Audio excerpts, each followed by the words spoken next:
Hi everyone, today we will talk about how to fix or how to solve Telegram this channel cannot be displayed iOS.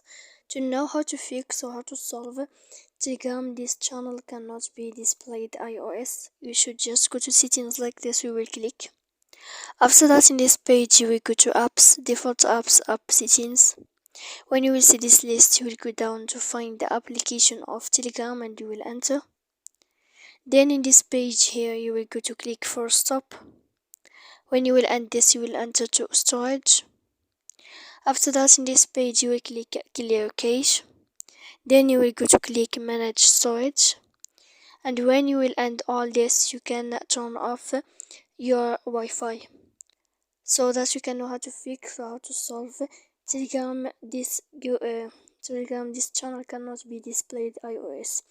So please don't forget to support us by like and subscribe. See you next time.